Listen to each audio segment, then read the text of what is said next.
Hey guys, कैसे हो आप सभी। हमने जो प्रीवियस अभी क्लास रिकॉर्ड की है उसमें हमने 25वें क्वेश्चन पे पहुंच किया था, लेकिन बाय डिफ़ॉल्ट वो क्लास है वो बाद में बिल्कुल ही स्टॉप हो गई थी। तो ये हम उससे आगे का पार्ट आपके 26 नंबर से क्वेश्चन है वो डिस्कस कर रहे हैं। एक उसमें मेरे से थोड़ी सी वो गलती हो गई थी, आपके विटामिन में जो कौन से जल में घुलते हैं कौन से वसा में, वो मैंने कहा था कि आप एक बार क्रॉस चेक कर लेते वो कभी।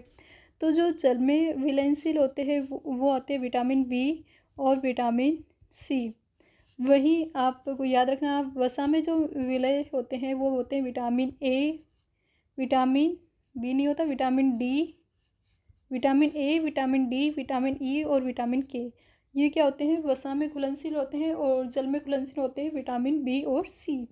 इसके अलावा जो फैटी वाले होते हैं वसा वाले, वो लीवर में स्टोर होते हैं। वसा वाले मेनली रूप से किस में स्टोर होते हैं, लीवर में।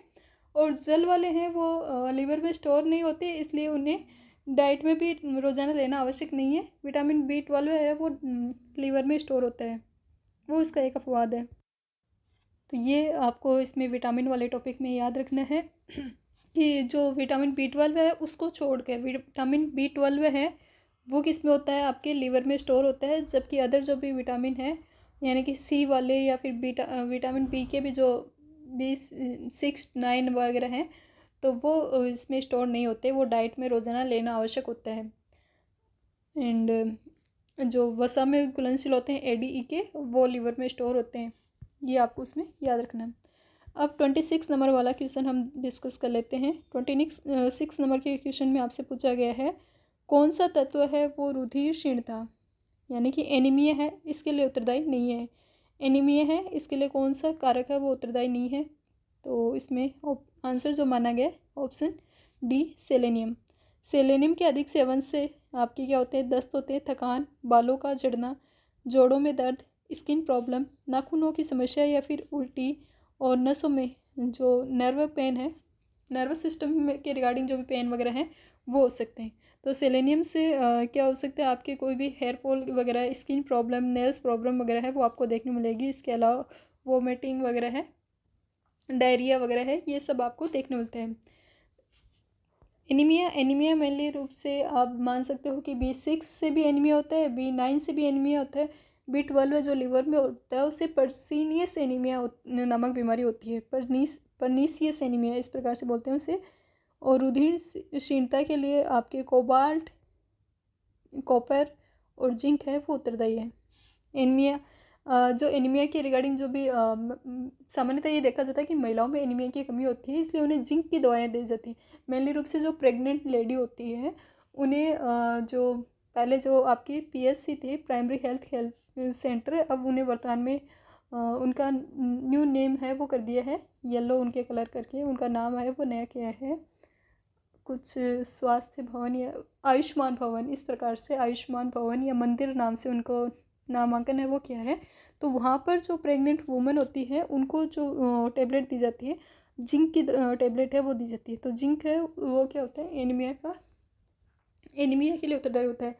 कॉपर और कोबाल्ट है वो भी क्या होते हैं, एनीमिया के लिए उत्तरदायी होते हैं। 27 नंबर का क्वेश्चन, कौन सा पौष्टिक तत्व है जो भी आपके अस्थि यानी कि जो भी बोन्स होते हैं, जो भी दांत, जो भी आपके टीथ हैं, उनके निर्माण और मजबूती के लिए आवश्यक नहीं है। कैल्शियम तो उनकी मजबूती के लिए आवश्यक होता है, ये तो अपन को पता है। जो भी टीवी में ऐड वगैरह आते हैं कि क्या आपके टूथपेस्ट में नमक है, क्या आपके टूथपेस्ट में कैल्शियम है, तो कैल्शियम तो होता है। आयोडीन, थर्ड है फ्लोरीन और फोर्थ है फास्फोरस। तो आयोडीन हमने देखा था, आयोडीन युक्त भोजन करना चाहिए, इसका भी एक प्रचार वगैरह आता है। और उसकी कमी से घेंगा या फिर गलगंड रोग हो जाता है। तो ये आपको टीवी में भी इनका मेनली रूप से प्रचार है वो देखने मिलता है। लेकिन आयोडीन से आपके जो भी बोन होते हैं वो टीथ है, इनके निर्माण और इनकी मजबूती के लिए आयोडीन नहीं चाहिए होता है। ऑप्शन इसमें बी माना है, केवल 2। आयोडीन है ये थाइरोक्सिन हार्मोन का महत्वपूर्ण घटक होता है, थाइरोक्सिन हार्मोन का, और इसकी कमी से घेंगा और अधिकता से घेंगा और जड़ मानवता रोग है वो हो जाता है। घेंगा या गलगंड और जड़ मानवता डिजीज होता है आयोडीन की कमी से। और किस प्रकार के हार्मोन का एक महत्वपूर्ण घटक है ये, थाइराविशिन हार्मोन है। इसका मेजरली ये क्या माना जाता है, मेन कंपोनेंट है वो माना जाता है, इसका एक इम्पोर्टेंट कंपोनेंट माना जाता है इसका थायराविशिन हार्मोन का। और अदर जो भी आपकी बोन और जो भी टीथ होते हैं इनकी मजबूती के लिए कैल्शियम, आपके फ्लोरीन और आयोडीन, फास्फोरस है, ये ज़रूरी होता है।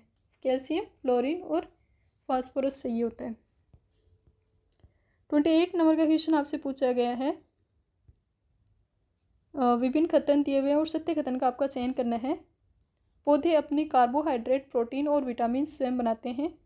पौधे नाइट्रेट के रूप में नाइट्रोजन प्राप्त करते हैं, तो नाइट्रेट के रूप में नाइट्रोजन प्राप्त करते हैं। इसमें पूछा क्या है, सत्य कथन बताइए। इसमें नाइट्राइड लिखा हुआ है, नाइट्रेट नहीं लिखा, नाइट्राइड लिखा हुआ है, लेकिन पौधे किसके रूप में प्राप्त करते हैं, नाइट्रेट के रूप में, इसलिए ये वाला कथन है वो गलत है। और पौधे कार्बोनेट, प्रोटीन, विटामिन है, इनसे अपना भोजन स्वयं बनाते हैं, ये सही है। ओनली ए ऑप्शन इसमें सही माना है, पौधे हैं वो नाइट्रेट के रूप में नाइट्रोजन प्राप्त करते हैं। नेक्स्ट 29 नंबर का क्वेश्चन, संवहन द्वारा ऊष्मा का संचरण होता है। जो हीट है वो उसका किस प्रकार से उसका ट्रांजेक्शन होता है, ट्रांसमिटेड होती है, वो उसमें रिगार्डिंग यहाँ पर बताया हुआ है। क्या वो लिक्विड में होती है, ठोस में होती है, गैस में या निर्वात में। आपको इनमें से करेक्ट ऑप्शन है वो उसको फाइंड आउट करना है। तो जो हीट है वो किसका ट्रांसमिशन किस में होता है, इसमें आंसर माना है ए और 3, जो आपका लिक्विड है और गैस में होता है। ऊष्मा संचरण की वह विधि जिसमें माध्यम के अणु अपने स्थान का परित्याग करके ऊष्मा को ट्रांसफर करते हैं। ऊष्मा का संचरण जिसमें वह विधि होती है, ऊष्मा का संचरण वह विधि होती है जिसमें संवहन द्वारा, इसमें क्वेश्चन मेनली रूप से पूछा है आपके, कन्वेक्शन जो मेथड होता है संवहन द्वारा किस में होता है। वैसे तो ऊष्मा का ट्रांसफर ठोस में, लिक्विड में, गैस में, सब में होता है, लेकिन इसमें पूछा मेनली रूप से संवहन द्वारा किस में होता है, तो गैस में होता है और लिक्विड में होता है। तो जिसमें यह होते हैं ऊष्मा संचरण की वह विधि जिसमें माध्यम के अणु अपने स्थान का परित्याग करते हैं, ऊष्मा को ट्रांसफर करते हैं। तो लिक्विड और गैस में इस प्रकार की संवहनीय धाराओं के द्वारा हीट है वो ट्रांसमिट होती है। 30 नंबर का क्वेश्चन, असम्मिलित युग्म है, इसका आपको फाइंड आउट करना है। कार के जो रेडिएटर है उसमें पानी का प्रयोग, पानी की विशिष्ट ऊष्मा। बी ऑप्शन कहता है कांच के गिलास में एकाएक गर्म दूध डालने पर कांच का गिलास है वो टूटना, तो ठोसों में ऊष्मीय प्रसार की वजह से। और थर्ड है विकिरण द्वारा ऊष्मा का क्षय की दर का मापन, किरचॉफ के नियम। नहीं, किरचॉफ का नियम कहता है कि जो ऊष्मा के अच्छे अवशोषण करने वाले होते हैं वही अच्छे उत्सर्जक भी होते हैं, इस प्रकार से वो बताता है। तो ये इनकरेक्ट है, इसमें इनकरेक्ट पूछा है, ऑप्शन सी इसमें आंसर माना गया है। कार के रेडिएटर में पानी का प्रयोग, पानी की विशिष्ट ऊष्मा। और कांच के गिलास में एकाएक आप गर्म दूध डालोगे तो कांच का गिलास टूट जाएगा।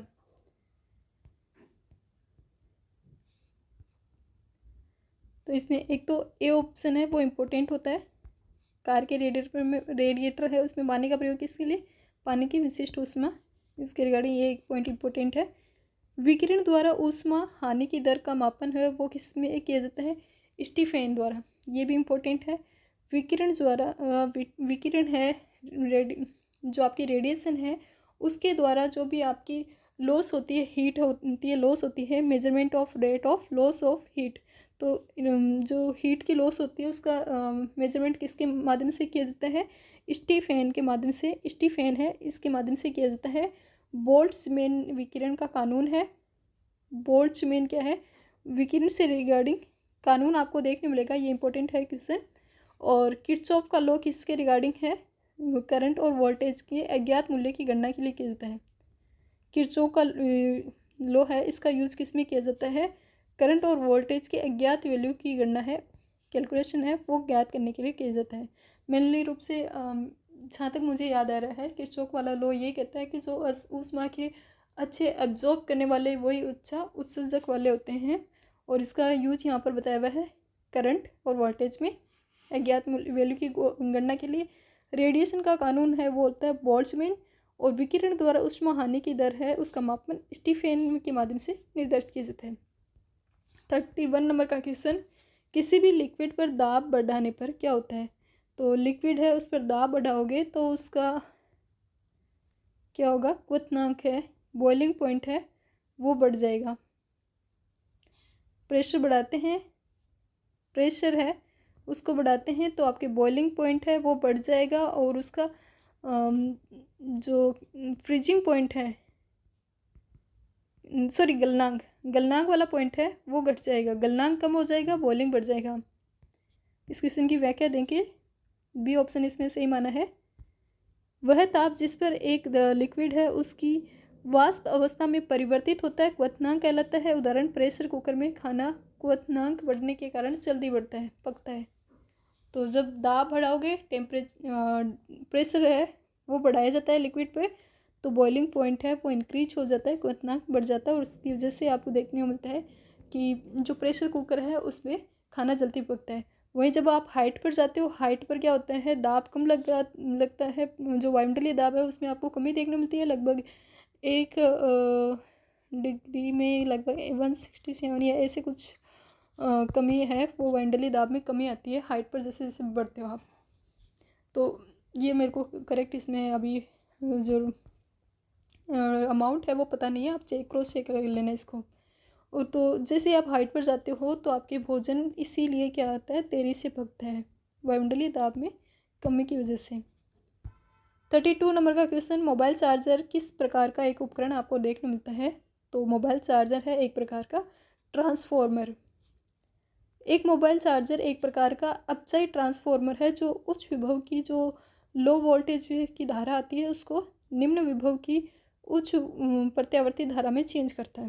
मोबाइल चार्जर क्या होता है, जो एक प्रकार का अपचाई ट्रांसफर होता है, एक प्रकार का ट्रांसफर होता है, वो भी कौन सा अपचाई होता है, जो हाई वोल्टेज वाली है उसको निम्न प्रत्यावर्ती में चेंज करता है और निम्न विभव को उच्च प्रत्यावर्ती धारा में चेंज करता है। 33वां क्वेश्चन आपसे पूछा गया, ये भी इंपॉर्टेंट है, मोबाइल चार्जर वाली थ्योरी है, ये भी इंपॉर्टेंट है।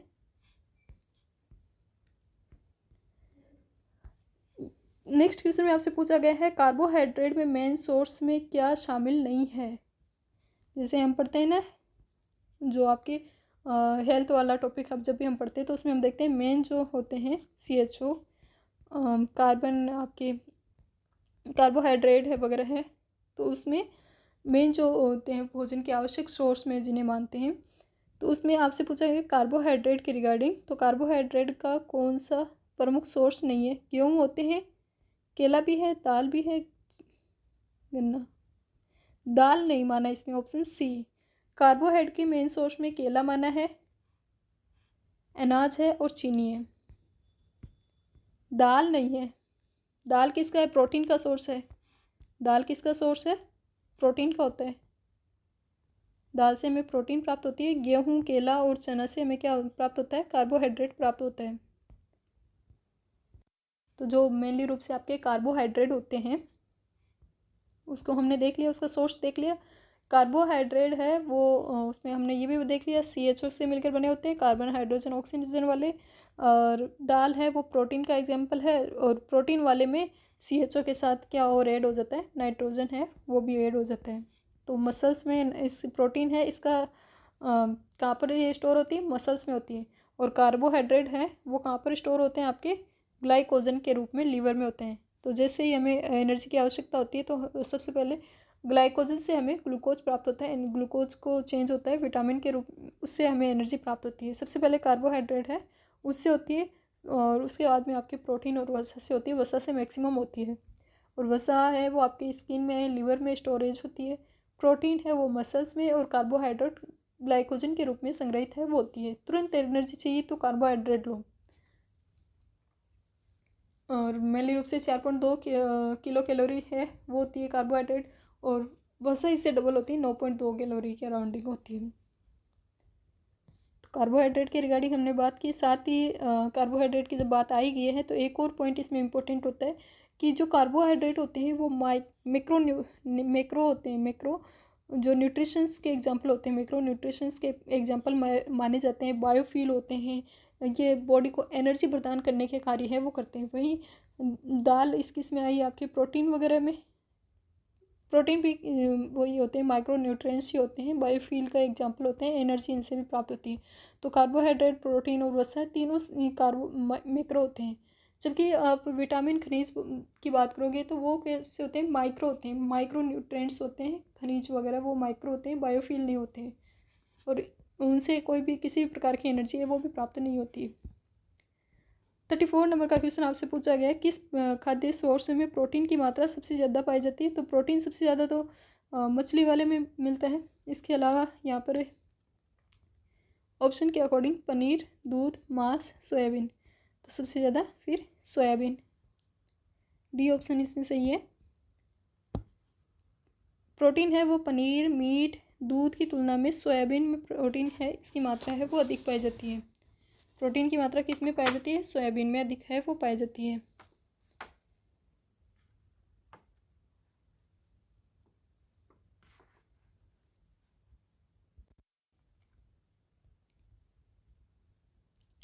थर्टी 35 नंबर का क्वेश्चन में आपसे पूछा गया है, निस्तारण, वाष्पन, निष्यंदन और संघनन द्वारा पृथक नहीं कर सकते, किसको इन प्रोसेस के माध्यम से आप अलग नहीं कर सकते। नमक को तो वाष्पन की प्रोसेस है उसके द्वारा अलग कर सकते हैं। रेत को आप है ना निस्तारण या फिर इसके माध्यम से अलग कर सकते हो। संघनन के माध्यम से आप वाटर प्राप्त कर सकते हो, लेकिन ऑयल को इनमें से किसी के माध्यम से प्राप्त नहीं कर सकते, इसलिए ऑप्शन डी इसमें करेक्ट आंसर होगा।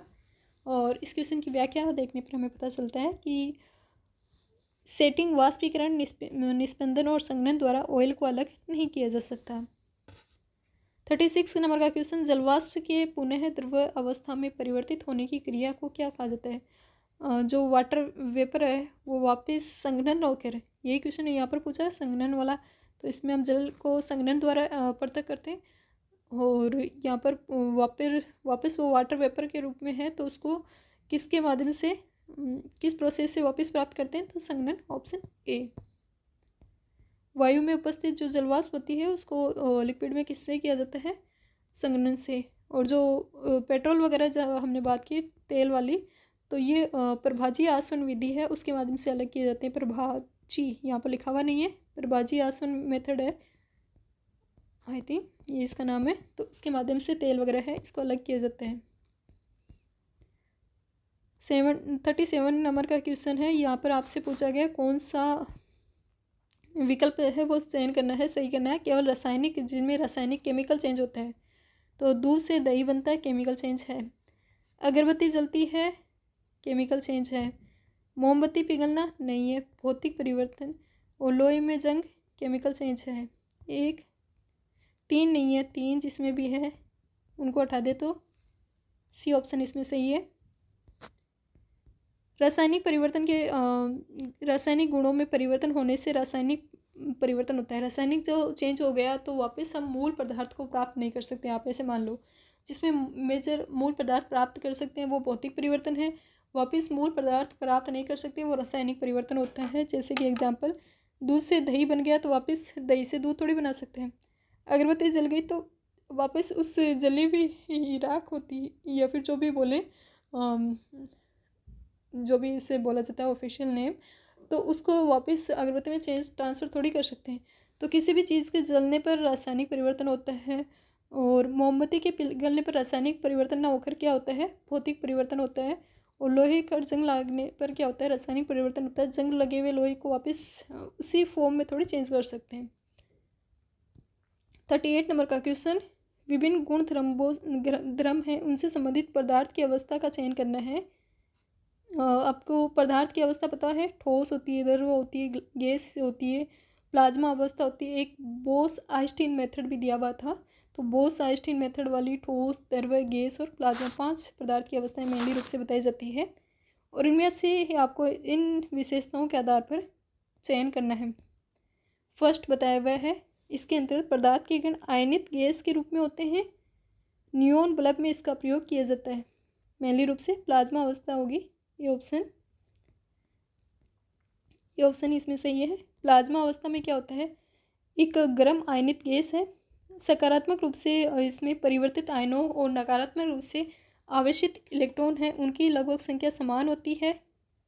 प्लाज्मा है वो विद्युत आवेशित कणों से बना होता है। ये विद्युत और चुंबकीय क्षेत्र में दृढ़ता से प्रभावित होते हैं, तटस्थ जो नहीं होते। और फ्लोरोसेंट ट्यूब, नियोन साइन है, इनमें इस के एग्जाम्पल आपको देखने को मिल सकते हैं। गैस की प्रगति के आधार पर प्लाज्मा में एक विशेष रंग से चमकता है। 39 नंबर का क्वेश्चन, ठोस से CO2 है, उसके संदर्भ में विभिन्न कथनों का परीक्षण करते हुए सही सत्य कथन है, इसको आपको चयन करना है। ठोस से जो CO2 होती है उस पर निम्न दाब पर संग्रहित किया जाता है और वायुमंडलीय दाब का मान 1 एटमॉस्फेयर होने पर ठोस CO2 है वो लिक्विड में न बदलकर सीधे ही गैस में बदल जाती है। इसमें से आपको क्या मान करेक्ट सत्य सही उत्तर है उसका चयन करना है। बी कथन है इसमें सही माना गया है। क्वेश्चन की व्याख्या देखें तो हमें पता चलता है कि जो ठोस कार्बन डाइऑक्साइड होती है उसे शुष्क बर्फ के रूप में जाना जाता है। जो ठोस कार्बन डाइऑक्साइड होती है उसको शुष्क बर्फ के रूप में जाना जाता है और उसको हाई जो दबाव प्रेशर है उच्च दाब में उसे संग्रहित किया जाता है। ये इंपॉर्टेंट है। लो प्रेशर में संग्रहित नहीं करते, हाई प्रेशर में उसको क्या किया जाता है संग्रहित किया जाता है। उसे किस रूप में भी जाना जाता है, ड्राई आइस के रूप में जाना जाता है और हाई प्रेशर पर बाद में उसको स्टोर किया जाता है। ऐसा इसलिए किया जाता है कि ठोस कार्बन डाइऑक्साइड पर दबाव कम करने पर वो सीधे कार्बन डाइऑक्साइड में चेंज हो। अगर आपने प्रेशर कम किया तो वो सीधे कार्बन डाइऑक्साइड में चेंज हो गई। प्रेशर अधिक होगा तो वो ठोस बर्फ के रूप में कन्वर्ट होगी और फिर उसको आप यूज़ है वो कर सकते हो। तो ड्राई आइस बनाने के लिए दाब है वो इंक्रीज करना पड़ता है। ये इंपॉर्टेंट क्वेश्चन था। 40 नंबर का क्वेश्चन, वाष्पीकरण से संबंधित विभिन्न कथन हैं उनका अवलोकन करते हुए सही विकल्प है उसका चयन करना है। सतही क्षेत्र बढ़ने पर वाष्पीकरण की दर है वो बढ़ जाती है। किसी बर्तन पर द्रव का पदार्थ का वाष्पीकरण होने पर ऊर्जा कम हो जाती है। वाष्पीकरण के रिगार्डिंग सत्य कथन, सतही लेवल पर बढ़ने पर वाष्पीकरण की दर बढ़ जाती है और किसी बर्तन पर लिक्विड का वाष्पीकरण होने पर ऊर्जा कम हो जाती है। तो दोनों कथन है उनको इसमें सही माना गया है। बॉइलिंग क्या होती है, क्वथनांक क्या होता है, क्वथनांक से कम तापमान पर किसी भी लिक्विड के वाष्प के रूप में बदलने की क्रिया को वाष्पन कहते हैं। जो आपके बॉइलिंग पॉइंट है यानी कि जो पानी है आप जानते हैं कि 100 डिग्री सेल्सियस पर पानी उबल जाता है, उसका बॉइलिंग पॉइंट 100 डिग्री सेल्सियस है। उससे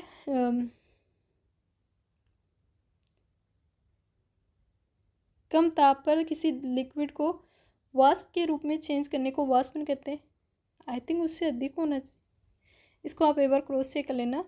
क्वथनांक से कम ताप पर किसी लिक्विड को वाष्प के रूप में चेंज करने की घटना वाष्पन, और इसकी वाष्पीकरण की दर में वृद्धि के साथ ही सतही क्षेत्र में वृद्धि होती है, तापमान बढ़ जाता है, आर्द्रता में कमी देखने मिलती है, हवा की गति में वृद्धि, और अवस्थाओं में के बदलने के लिए तरल से गैस पदार्थ को या फिर ऊर्जा प्राप्त करनी चाहिए या ऊर्जा खोनी चाहिए।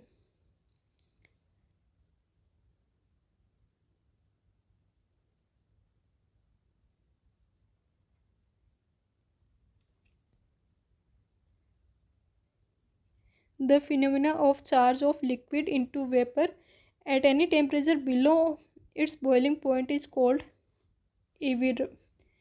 जो वाष्पन है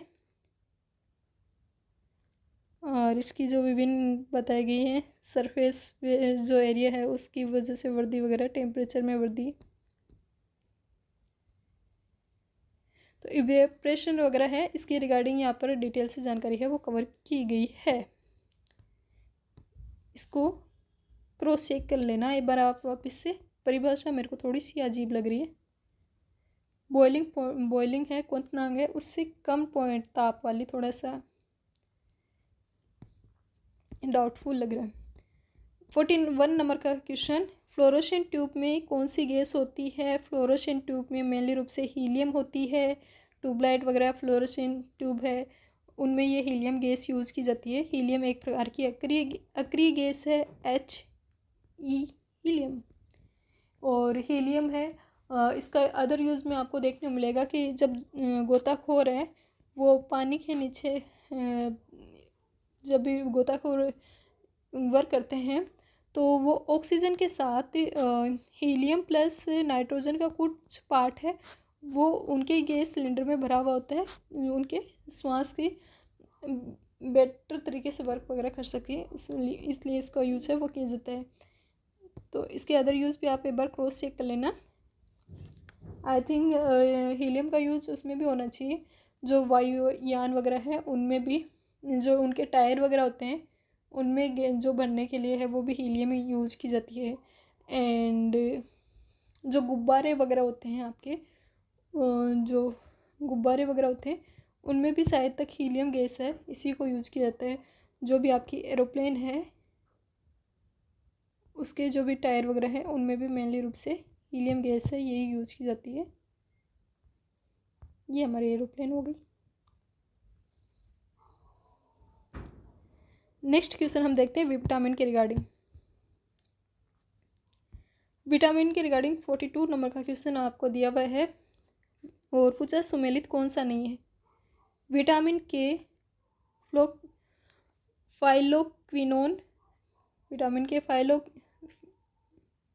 फाइलो जिसे हम फिलोक्विनोन भी बोलते हैं, फिलोक्विनोल या फिर नेप्थोक्विनोन भी बोलते हैं, फिलो या फिर नेप्थोक्विनोन बोलते हैं। यहाँ पर फाइलोक्विनोन लिखा हुआ है, मेनली रूप से हम फिलोक्विनोन के रूप में इसे याद रखते हैं। जो ब्लड क्लॉट है, जो रक्त का थक्का है उसे बनाने के लिए मेनली रूप से काम आता है, और उसकी कमी से जो हेमरेज की प्रॉब्लम देखने मिलती है, ब्लीडिंग की प्रॉब्लम आपको देखने मिलती है, तो एंटी हेमरेजिक विटामिन के रूप में जाना जाता है। विटामिन के को एंटी हेमरेजिंग विटामिन के रूप में जाना जाता है। और मेनली रूप से इसका जो मेन सोर्स होता है, जो आपकी इंस्टेटाइन है, आंत है, इसमें ई कोलाई जो जीवाणु होता है, बैक्टीरिया होता है, वो इसका मेन सोर्स होता है। विटामिन के और विटामिन 12 के लिए फाइलोक्विनोन या फिर फिलोक्विनोन या फिर नेप्थोक्विनोन के रूप में जिसे जानते हैं। विटामिन डी टोकोफेरोल नहीं, विटामिन डी टोकोफेरोल नहीं है। विटामिन डी का जो नाम है वो है कैल्सीफेरोल। टोकोफेरोल ना होकर उसका नाम क्या है, कैल्सीफेरोल। विटामिन डी को कैल्सीफेरोल, जिसमें कैल्शियम को बोन में पहुंचाने के लिए मेनली रूप से विटामिन डी है वो आवश्यक होता है। इसकी कमी से बच्चों में रिकेट्स और बड़ों में ओस्टियोमलेशिया नामक जो बीमारी है वो हो जाती है। सनलाइट में क्या होता है, स्किन में इसका प्रोडक्शन होता है, निर्माण होता है, इसलिए कैल्सीफेरोल या विटामिन डी को किस रूप में भी जाना जाता है, धूप के विटामिन के रूप में भी जानते हैं। तो रिकेट्स हमने देखे, ओस्टियोमलेशिया विटामिन डी की कमी से होने वाले रोग हैं, और सनलाइट में स्किन में ये बनता है इसलिए इसको धूप का विटामिन बोल दो। और कैल्शियम को बोन में, जो भी आपकी कैल्शियम होती है उसके आपके बोन में पहुंचाने में सहायक होता है, इसलिए हार्मोनल विटामिन के रूप में भी जाना जाता है। मेनली रूप से ये सर्वाधिक फिश ऑयल में होता है। विटामिन डी फिश ऑयल में होता है। मैंने प्रोटीन बोल दिया था शायद पहले वाले, प्रोटीन नहीं होता, विटामिन डी विटामिन होती है। फिश ऑयल में क्या होता है, विटामिन होता है। फिश ऑयल में विटामिन होता है, दालों में प्रोटीन होता है, कार्बोहाइड्रेट आपके गेहूँ चावल जो भी केला वगैरह है उनमें कार्बोहाइड्रेट होता है, दालों में प्रोटीन, और विटामिन है वो आपके जो भी फल सब्जियां हैं, और जो फिश ऑयल है, जितने भी आपके जंतु सोर्स है जैसे कि एग है, मिल्क है, मीट है, फिश है, उनमें क्या होता है, आपके विटामिन होते हैं। तो आई एम सॉरी, पहले वाला इसको हमने वापस उसको सही आपका करवा दिया है। फिर आपसे पूछा गया है विटामिन बी फाइव पायरिडॉक्सिन, और विटामिन बी3 में लिखा है नियासिन, बी3 नियासिन सही है, बी5 पायरिडॉक्सिन ना होके आई थिंक ये होना चाहिए बी7 बेंजोइक होता है, पेंटाथीनिक अम्ल होता है। बी5 क्या होता है, पेंटाथीनिक होता है। बी7 क्या होता है, बायोटीन होता है। बी5 क्या होता है, पेंटाथीनिक होता है। कैसे लिखते हैं इसको, पेंटाथीनिक होता है। बी5 क्या होता है, पेंटाथीनिक होता है, पेंटाथीनिक बी5। इसमें आप ऐसे याद रख लेना, जैसे कि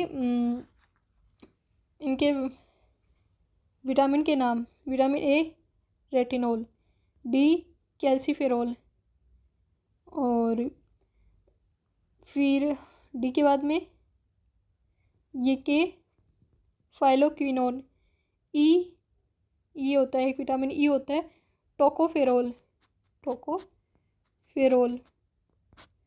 और इसके अलावा सी एस्कॉर्बिक अम्ल, C ascorbic, E tocopherol, K phylloquinone, D calciferol, A retinol, B one thiamine, B two riboflavin, बी3 नियासिन, बी5 पेंटाथीनिक। बी5 क्या है? पेंटाथीनिक। पायरिडॉक्सिन ना होकर बी5 क्या है? पेंटाथीनिक होता है, पेंटाथीनिक होता है बी5, पेंटाथीनिक एसिड होता है। बी6 पायरिडॉक्सिन, ये किस में होता है? बी6 में होता है। पायरिडॉक्सिन किस में होता है? बी6 में होता है। बी7 में बायोटीन, बी9 में फोलिक और बी12 में साइनोकोबालेमिन पाया जाता है। बी12 में साइनोकोबालेमिन। तो इस क्वेश्चन के रिगार्डिंग हमने डिटेल से जानकारी कवर कर ली है विटामिन वाली। नेक्स्ट 43 नंबर का क्वेश्चन आपसे पूछा गया है, उदाहरण दिया हुआ है और उनकी विधि दी गई है, आपको मर्ज करना है। नमक और पानी का पृथक्करण, वाष्पीकरण, सही है। लेबोरेटरी में जो आपके ब्लड और यूरिया होते हैं, इसकी जांच क्या कहलाती है? तो इसको हम बाद में देखते हैं, ये भी थोड़ा इंपॉर्टेंट है, इसको थोड़ा सा अलग है। जैसे कि पेट्रोलियम के पदार्थों को विभिन्न घटकों को पृथक्करण, अभी हमने बात की प्रभाजी आसन, इस अकॉर्डिंग एम में 1, डी में जिसमें 3 है, डी में जिसमें 3, ए में 1, तो बी में क्या है? 4 बताया हुआ है। अब देख लेते हैं, जो ब्लड और यूरिन होती है उसकी जांच के लिए क्या यूज किया जाता है? अपकेंद्रण, ये इंपॉर्टेंट है। और सी में क्या होता है? 5 क्रोमेटोग्राफी क्या होती है? रक्त से नशीले पदार्थों का पृथक्करण, ये एक न्यू वर्ड आया हमारे सामने। क्रोमेटोग्राफी क्या होती है? ब्लड से जितने भी नशीले पदार्थ होते हैं उनको पृथक करने को क्या बोलते हैं? क्रोमेटोग्राफी। और लेबोरेटरी में रक्त और मूत्र की जांच करना क्या कहलाती है? आपके अपकेंद्रण। सेंट्रीफ्यूगेशन फोर्स है उसकी वजह से अलग किया जाता है इनको। और ये वाला इंपॉर्टेंट है आपके ड्रग्स वाला और ब्लड वाला, क्रोमेटोग्राफी। अब इनके रिगार्डिंग यहाँ पर डिटेल से जानकारी लिखी हुई है कि वाष्पीकरण क्या होता है? किसी भी लिक्विड का क्वथनांक से कम ताप पर वाष्प में बदलने की घटना। बॉइलिंग पॉइंटिंग होता है, उससे कम टेम्परेचर पर वाष्प में बदलने की घटना को क्या बोलते हैं? वाष्पीकरण बोलते हैं।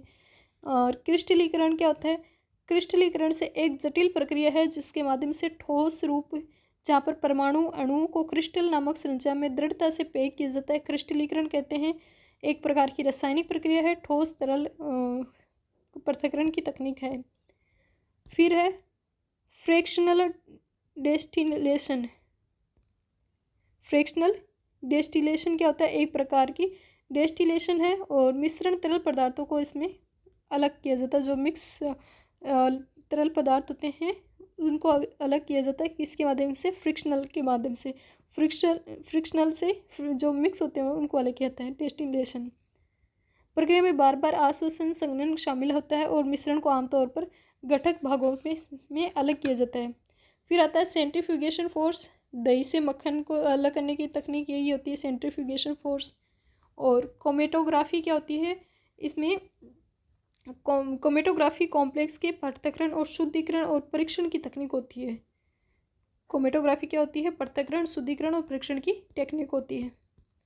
44 नंबर का क्वेश्चन, जब मास संख्या को उचित रूप में सूचित करना है, मास संख्या को, यानी कि वो आपके प्रोटॉन वाले होते हैं ना, समभारिक, समस्थानिक वगैरह, उनके रिगार्डिंग यहाँ पर क्वेश्चन पूछा गया है। तो प्रोटॉन और न्यूट्रॉन की कुल संख्या का योग क्या होती है? आपकी द्रव्यमान संख्या होती है। ऑप्शन इसमें करेक्ट है। प्रोटॉन और न्यूट्रॉन की संख्या मिलकर क्या बनाते हैं? एक परमाणु की द्रव्यमान संख्या बनाते हैं। ये ऑप्शन सही है। वो संभारिक वाला नेक्स्ट क्वेश्चन है, अभी हमने बात की संभारिक वाला नेक्स्ट क्वेश्चन इसमें आ गया। संभारिक से क्या तात्पर्य है? संभारिक आंसर देख लेते हैं सीधा बी, ऐसे तत्व जिनकी द्रव्यमान संख्या समान हो और परमाणु संख्या भिन्न भिन्न हो। द्रव्यमान संख्या में हमने क्या बात की? जो भी आपके प्रोटॉन और न्यूट्रॉन हैं उनके योग को क्या बोलते हैं? द्रव्यमान संख्या। और द्रव्यमान संख्या जब समान होगी और इनके जो द्रव्यमान संख्या समान होगी और परमाणु संख्या है वो अलग अलग होगी, तो उसे क्या बोलेंगे? संभारिक। संभारिक आइसोबार, जिनका क्या समान? भार। और भार क्या है? प्रोटॉन और न्यूट्रॉन। समदाब क्या होता है? वे तत्व जो रासायनिक गुणों में भिन्न होते हैं लेकिन भौतिक गुणों में समान होते हैं उनको क्या बोलते हैं? समबार, आइसोबार। हम कह सकते हैं कि संभारिक वे तत्व है जिनकी परमाणु संख्या भिन्न हो लेकिन द्रव्यमान संख्या समान हो। 46 नंबर का क्वेश्चन आपसे पूछा गया है, सूची ए को सूची बी से मिलान करना है। सीधा हम डायरेक्ट आंसर देख रहे हैं। ये इंपॉर्टेंट है, थोड़े इससे अलग इसमें वर्ड वगैरह हैं वो दिए हुए हैं। जैसे कि कोशिका का कंकाल, कोशिका के कंकाल में क्या होता है, अंतर्द्रव्यीय चालिका। कोशिका की रसोई किसे बोलते हैं, क्लोरोप्लास्ट को। क्लोरोप्लास्ट है उसको क्या बोला जाता है, सेल की रसोई बोला जाता है। और इसका इंजन किसे बोला जाता है, राइबोसोम को बोला जाता है। राइबोसोम क्या है, सेल का इंजन है। और कूड़ेदान क्या है, लाइसोसोम। लाइसोसोम है खुद ही फट जाती है सेल वगैरह, तो से इसकी वजह से सेल वो नष्ट हो जाती है लाइसोसोम के कूड़ेदान के रूप में। इंजन राइबोसोम, रसोई क्लोरोप्लास्ट, और कंकाल है अंतर्द्रव्यीय चालिका। अंतर्द्रव्यीय चालिका कैसी होती है, एंडोप्लाज्मिक रेटिकुलम कैसे होता है, देखो हम इसकी संरचना बनाएं तो इस प्रकार की इसकी संरचना होती है एंडो। तो ये एक प्रकार का कंकाल के रूप में आपको देखने मिलेगा सेल में। अंतर्द्रव्यीय चालिका, रसोई क्लोरोप्लास्ट, इंजन राइबोसोम, और कूड़ेदान लाइसोसोम। 47 नंबर का क्वेश्चन, असत्य कथन को आपको फाइंड आउट करना है। सीधा हम असत्य कथन इसमें क्वेश्चन में माना है ऑप्शन बी, चंद्रमा का द्रव्यमान पृथ्वी के द्रव्यमान का 1/6 गुना है। ये वाला बी कथन गलत है। कैसे कि चंद्रमा का द्रव्यमान पृथ्वी की अपेक्षा 6 गुना अधिक है, 6 गुना अधिक नहीं 1/6 गुना है, इस वजह से बी कथन गलत हुआ था। एक कथन में क्या दिया हुआ है, पृथ्वी का गुरुत्वाकर्षण बल दूरी के साथ घटता है। जैसे जैसे आप हाइट पर जाओगे ग्रेविटेशन फोर्स में कमी आएगी, सेंटर से दूर की तरफ जाओगे तो ग्रेविटेशन फोर्सेस में कमी देखने मिलेगी। चंद्रमा का द्रव्यमान पृथ्वी के अपेक्षा 1/6 है। अर्थ का द्रव्यमान, अर्थ का मास वैल्यू ज़्यादा है और चंद्रमा की कम है। गुरुत्वीय बल पृथ्वी के तल से ऊंचाई पर जाने पर कम होता है और पृथ्वी के चारों ओर चंद्रमा की गति अभिकेंद्र के कारण होती है। सेंट्रीपिटल फोर्स की वजह से होती है चंद्रमा की गति, अभिकेंद्रीय बल के कारण। ये वापस रिपीट होता है, जैसे अभी हमने देखा था दही को अभिकेंद्रीय बल होता है वो सेंट्रीफ्यूगल, ये पीठ अपकेंद्रीय अभिकेंद्रीय, ये भी अभिकेंद्रीय है। एक होता है अपकेंद्रीय, एक होता है अभिकेंद्रीय। अभिकेंद्रीय का एग्जाम्पल है चंद्रमा की गति पृथ्वी के चारों। अपकेंद्रीय होता है वो होता है दही वाला, ये इंपॉर्टेंट है। 48 नंबर का क्वेश्चन, ये भी काफ़ी इंपॉर्टेंट है। लोहे की कील पानी में डूबने का मेन रीजन क्या होता है। कील के नीचे लगने वाला उत्प्लावन बल अधिक होता है तो वो तैरने लग जाती। कील के नीचे लगने वाला बल का मान कील पर अपने भार के बराबर जल को विस्थापित कर देना, नहीं, आई थिंक बी होना चाहिए, बी सही है। चूँकि लोहे की कील का घनत्व है पानी के घनत्व से अधिक, कील पानी में डूब जाएगी। नाखून पर कार्य करने वाले को क्या, डाउनलोड बल्स के अधिक मूल्य, ये क्या लिखा हुआ है यहाँ पे, नाखून पर कार्य करने वाले डाउनलोड बल के अधिक मूल्य। ऐसा तो कोई क्वेश्चन में पूछा ही नहीं था।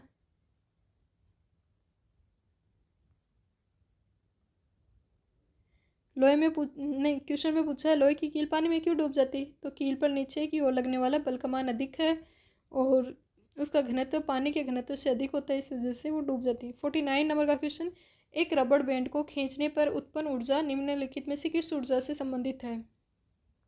तो वो क्या है, आपकी स्थितिज ऊर्जा है। बी ऑप्शन इसमें सही माना है। इलास्टिक पोटेंशियल एनर्जी या पोटेंशियल एनर्जी तब स्टोर होती है जब रबड़ बैंड को खींचा जाता है। और आज का लास्ट के नंबर का क्वेश्चन 50 नंबर का क्वेश्चन, कितने डेसिबल पर हाई ध्वनि है उस बूम माना जाता है, तो वो होता है आपके 140 डेसिबल। 80 डेसिबल वाली वो डीजे वाली होती है, कान के पर्दे वगैरह खराब, शायद 120। और 140 क्या है, ध्वनि बूम के रूप में जानी जाती है। 140 डेसिबल ध्वनि बूम। सामान्य रूप हमसे हम बात करते हैं 15 से 30 डेसिबल के मध्य। 15 होती है फुसफुसाहट वाली, 30 वाली मेनली अपन जो बात कर रहे हैं वो होती है 30 डेसिबल। तो आई थिंक इससे आगे वाला क्वेश्चन है वो हम नेक्स्ट क्लास में डिस्कस कर लें। तो आज की क्लास है ये यहीं पे समाप्त होती है। मुझे लगता है इसकी 5-6 वीडियो बनानी पड़ेगी साइंस वालों की, तो उससे आपके साइंस के कुछ जो टॉपिक हैं वो अच्छे से हो जाएंगे, जिससे कि टेस्ट के माध्यम से हो या अच्छे आपके ऐसे थ्योरी पार्ट के माध्यम से कवर हो। तो आज की क्लास है वो हम यहीं पे समाप्त करते हैं। मिलते हैं नेक्स्ट क्लास में। तब तक के लिए बने रहिए हमारे साथ, खुश रहिए, मस्त रहिए और पढ़ते रहिए। Okay, thank you.